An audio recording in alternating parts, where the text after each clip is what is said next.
আপোনালোকে মৰমৰ চাদৰ ভিডিঅ'টো খুব বেছি মৰম দিছে। এয়া কোন চিটি পাইছেনে? এয়া হৈছে ৰাজ আৰু এয়া হৈছে ৰাজৰ মাক। কেইবছৰমান পিছৰ ঘটনা। মা ক ৰাজ। আৰু কিমান বছৰ মা এই এন্ধাৰ বন্ধ কোঠাত সোমাই থাকিম? মা এবাৰ যদি ইয়াৰ পৰা ওলাই যাওঁ বৃষ্টিক ঠাইতে নোহোৱা কৰি দিম মই। আমি দুয়োটাই সিহঁতৰ বাবে আজি এনেকুৱা এটা জীৱন কটাবলগীয়া হৈছে। আমাৰ লাখ বিলাখৰ জীৱনটো সিহঁতে আমাৰ হাতৰ মুঠিৰ পৰা কাঢ়ি লৈ গৈছে। মা তুমি একদম চিন্তা নকৰিবা। সেই হাতৰ মুঠিৰ পৰা আমাৰ লাখ বিলাসৰ জীৱনটো কেনেকৈ কাঢ়ি লৈ আনিব লাগে সেইটো ময়ো ভালদৰে জানো, কিয়নো মোৰ নাম হয় ৰাজ চলিহা। ৰাজ আৰু মাকৈ যেন ইমান বছৰ জেলত থাকিও হেঁপাহ পলোৱা নাছিল। এতিয়া সিহঁতৰ মনত প্ৰতিশোধৰ জুইকুৰা দপদপকৈ জ্বলিয়ে আছিল। মোক নামাতিবি। মোক এনেও আইতা ককা বেছিকে মৰম কৰে ন? আইতা ককা মুখে বেছিকে মৰম কৰি কিবা তোক নকৰে যা। ৰাইজ আপোনালোকে বাৰু ধৰিব পাৰিছেনে? হয়তো নাই পৰা। ইমান অকস্মাতেনো কোন আহি গ'ল ন?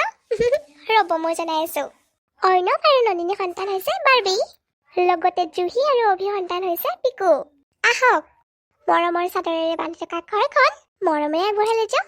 আইতা কোৱা না তুমি মোক বেছিকে ভাল পাওঁ বুলি? ককা বেয়া পাইছো যোৱা তোমাক। এতিয়া কেনে পালি? এনেও ককা আইতাহঁতে মোকে ভাল পায়। হ'ব ইমান কাটি কৰিবলৈ নাপায় নহয়। সদায় সম্পৰ্কবোৰ মৰমেৰে আগবঢ়াই লৈ যাব লাগে জানানে সুন্দৰী? কিন্তু আইতা তোমালোকেতো মোক নকলাই ভাল পাওঁ বুলি। পিকুকে কৈছা তোমালোকে ভাল পাওঁ বুলি। তোমালোকে পিকুকে ভাল পোৱা যোৱা। গোখানী আইতা আৰু মই তোমালোক দুয়োটাকে মৰম কৰো, কিয় জানানে? মৰমৰ কেতিয়াও স্বাৰ্থপ কৰিব নালাগে জানা। তোমালোক দুয়োটা আমাৰ মনত সমান। হ'লেও ককা তোমালোকেতো দেখাই পেলাই ক'ব পাৰিলা হয় ন মোক বেছিকে ভাল পাওঁ বুলি, পিকুটোক ভাল পাওঁ বুলি। কিয় ক'ব যেনিবা ককা আইতাহঁতে মোকে ভাল পায় তোক নাপায়। হ'ব মই কাকোৱে নামাতো, যাওঁ মই, থাক তহঁতে। বাৰ্বি শুনচোন তই। ইহঁত কেইটাৰ লগত যে নহয় কি হ'ব? যেনেদৰে কাজিয়াও লাগে সেনেদৰে ভালো হয়, কিন্তু অকণমান বাৰ্বিহে অকৰা। হয় দিয়া ইহঁত দুটাৰ লগত দিনবোৰ কেনেকৈ পাৰ হৈছে ক'বই নোৱাৰি। সেয়া মাজনীলৈ ফোন এটা লগোৱাচোন। নাতনিটোৰ মাত নুশুনিলে কিবা দিনটো আধৰুৱা যেনে লাগে। লগোৱাচোন ফোনটো। ৰ'ব। হেল্ল' মাজনী। মা কোৱা, ভালে আছা নহয় তোমালোকে? ভালে আছো দে মাজনী। দেউতাৰে বৰকৈ কৈ আছে হেনো নাতিনীয়েকৰ মাত নুশুনিলে দিনটো ভালে নালাগে, সেইবাবে ক'লে আকৌ ফোনটো লগাই দিবলৈ। মা পিছে পিকুই শুলে? হয় নেকি? তেতিয়াহ'লে আকৌ অকণমান দেৰিকে ফোনটো কৰিম নেকি? হ'ব দিয়া মা, সি উঠিলে বাৰু মই তোমাক ফোনটো লগাই দিম। দে বাৰু তেতিয়াহ'লে। ঘৰত সকলোবোৰ ভালে আছে নহয়? মা আছে দিয়া তেতিয়াহ'লে। দে বাৰু। সঁচাকৈ আমাৰ ছোৱালীজনীক বৰ ভাল ঘৰ এখনলৈ উলিয়াই দিলো। হয় দিয়া তুমি কৰিবলৈ যোৱা। মোৰ বাবে নহয়, আগতে চকলেট লৈ আহিবা দেই। হ'ব দিয়া গোখানীজনী। পা কোৱা। মোৰ বাবে নহয়, কিউট কিউট খেলনা আনিবা দেই। হ'ব দিয়া মোৰ গোখানী। অকণমান বাৰু বেছি হোৱা নাই নে? পা মোক লাগিবই। আনিম দিয়া গোখানী, এতিয়া যোৱা অকণমান খেলা। হ'ব দিয়া পা। তুমি বাৰু তাইক অকণমান বেছিকৈ মূৰ উঠোৱা নাই নে? হ'ব দিয়া এজনীহে ছোৱালী। এতিয়া কি এজনী ছোৱালী হ'ল বুলিয়ে মূৰৰ ওপৰত উঠাই ল'বানে? তাই কেনেদৰে বস্তুবোৰ দি জেদি কৰি পেলাইছা তুমি। তাই বহুত অকৰা হৈ উঠিছে জানানে? হ'ব দিয়া সময়ৰ লগে লগে সকলোবোৰ ঠিক হৈ যাব। অৰ্ণৱ তুমি জানানে? পিকুৰ খেলনা বস্তুবোৰ তাই ভাঙি পেলাই। তাই বহুত জেদি হৈ গৈ আছে।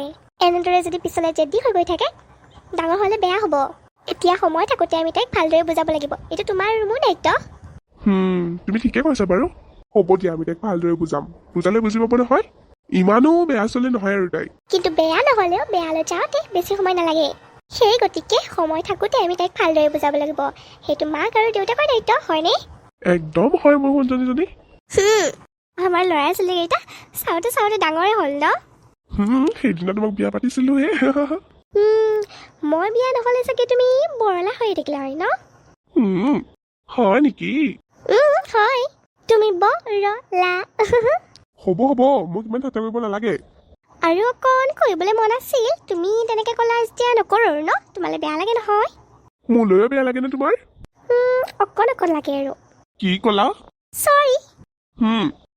পাগলটো কৰবাৰ। মই যদি পাগল তুমি পাগলী। তুমি পাগল। পাপা পিকু কোৱা। পাপা বাৰ্বি বহুত বেয়া। পিকু তেনেকৈ ক'বলৈ নাপায় নহয়, বাৰ্বি তোমাৰ ভণ্টি হয়। নহয় মা, বাৰ্বি বহুত বেয়া বহুত বেয়া। বুজিলো বাৰু। বাৰ্বি বেয়া হোৱা কাৰণটো কোৱাচোন এতিয়া। পাপা তুমি যে মোক গিফ্ট কৰিছিলা নিউ কাৰখন, বাৰ্বি ভাঙি পেলালে। পিকু তোমাৰ ওচৰতো তেনেকুৱা নতুন নতুন বহুত কাৰ আছে তাৰে এখন ওলাই খেলা বাৰ্বি তোমাতকৈ বহুত সৰু তাই অকণমান ভাবিবে যদি তুমি তাইৰ ককাই হয়নে হয় তেতিয়াহ'লে তুমি বুজাব লাগে নে এনেদৰে কান্দিব লাগে বুজাব লাগে মা তেতিয়াহ'লে যোৱা গৈ বুজোৱা হ'ব দিয়া মা তুমি বহুত বেছি ভাল আৰু মই তুমিও ভাল পাবা বাৰ্বি চৰি জুহি ইমান ধুনীয়াকৈ কেনেকৈ বুজাব পাৰে তুমি সেইটো টেলেণ্ট বুলি কয় বুজিছা যিটো তোমাৰ নাই হয়নে প্ৰণৱ বোলো হ'লনে তোমাৰ একদম ৰেডি মই আপোনালোক সকলোৱে এইটো বৃষ্টিক চিনিয়ে পাইছে হয়তো ভাবিছে প্ৰণৱ কোন আকৌ কেনেবাকৈ আপোনালোকৰ মনলৈ আহিছে নেকি যে ৰাজৰ নিচিনা প্ৰণৱো নাই নাই দেই আপোনালোকে তেনেকৈ নাভাবিব ৰাজৰ নিচিনা প্ৰণৱ নহয় প্ৰণৱ এজন খুব মৰমীয়াল আৰু খুব অমায়িক ল'ৰা হয় প্ৰণৱ ল'ৰাইটো সৰুৰে পৰা খুব মৰমকলোৱা যেন বৃষ্টিৰ মাজত তাক মাক আৰু দেউতাকৰ সৈতে ঘূৰাই পাইছে আহকচোন চাওঁ আমি বৃষ্টি আৰু প্ৰণৱৰ মাজত থকা মৰমবোৰ মোৰ মুখলৈ চাই থাকিবা দেই ব্ৰেকফাষ্ট কৰিবা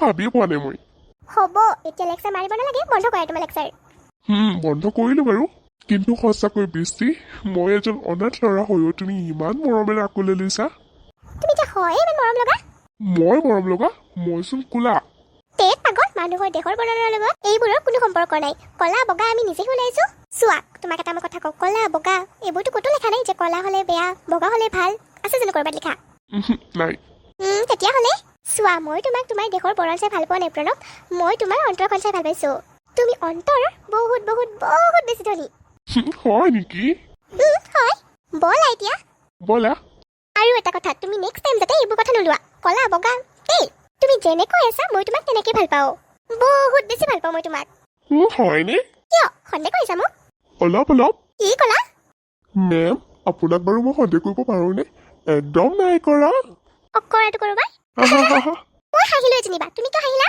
তোমাৰ মৰমতে পাগল হ'লা তুমি আৰু দেই হাই নেকি হেল্ল' এভৰিৱান আমাৰ এই চেনেলটিতে এটি ধুনীয়া নতুনকৈ এটি কাহিনী আপলোড হৈছে পাৰ্ট 1 আৰু পাৰ্ট 2 ইতিমধ্যে উপলব্ধ আৰু লগতে মোৰ বোধেৰে ভিডিঅ'টি ইমানো বেয়া হোৱা নাই আপোনালোকে যদি চাব বিচাৰে চাব পাৰিব কাহিনীটোৰ নাম হৈছে প্ৰতিজ্ঞা ইয়াতে আপোনালোকক এটা কথা জনাব বিচাৰোঁ যদিহে আপোনালোকৰ কিবা লাভ ষ্টৰী বা ষ্টৰী আছে মোৰ লগত শ্বেয়াৰ কৰিব পাৰিব মই ইয়াৰে পৰা এটা কাহিনীৰ ৰূপ দিম যদিহে তেনেকুৱা কোনোবা ইচ্ছুক আছে মোক কমেণ্টত জনাব নহ'লে মোৰ ইনষ্টাগ্ৰাম আইডিটো দি দিম আপোনালোকে ইনষ্টাগ্ৰাম আইডিটো ফ'ল' কৰিলে তাতে আপোনালোকৰ কাহিনীবোৰ মোৰ লগত শ্বেয়াৰ কৰিব পাৰিব ধন্যবাদ সকলোৱে ভালে থাকক